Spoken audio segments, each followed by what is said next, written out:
గోవిందరాజస్వామి ఆలయం గోపురం మీద ఒకడు ఎక్కటం, మద్యం తాగిన మత్తులో 90 ml కోసం ఎక్కి హడావిడి చేయడం చూసాం కదా. అయితే ఈ టెంపుల్కి సంబంధించి గతంలో కూడా వైఫల్యాలు ఉన్నాయి.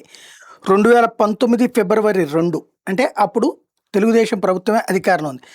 ఆ టైంలో ఓ వ్యక్తి చీకటి పడ్డాక ఆలయంలో ప్రవేశించి ఆలయ ఉత్సవమూర్తులకు అమర్చిన 2 కిరీటాలను అపహరించాడు. 1.3 కిలోల బరువున్న 2 కిరీటాల బంగారం విలువైన రాళ్లతో చేసినవి.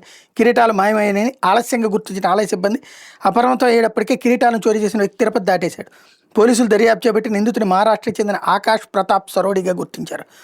అదే ఏడాది ఏప్రిల్లో అరెస్ట్ చేశారు. అయితే అప్పటికే అతని కిరీటాలను కరిగించేయడంతో పాటు కొంత బంగారాన్ని కూడా అమ్మేశాడు. పోలీసులు కరిగించిన బంగారాన్ని రికవరీ చేశారు. అప్పట్లో భద్రతా వైఫల్యానికి ఆలయ సిబ్బంది పైన టీటీడీ చర్యలు తీసుకుంది. అది అసలు పెద్దగా ఫోకస్ కాలేదు.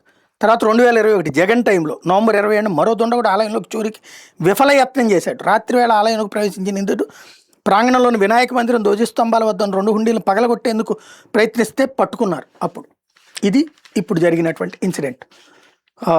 వీటిట్లలో రాజకీయంతో సంబంధం లేదు, కానీ ప్రభుత్వాలు ఉన్నప్పుడు టచ్ చేసేటటువంటి సందర్భాన్ని, అంటే ప్రతిదానికి రాజకీయాలతో ముడిపెడుతున్నారు కాబట్టి ప్రభుత్వాల పేరు చెప్పాల్సి. భద్రతా వ్యవస్థ సీరియస్గా ఆలోచించాల్సిన అంశం.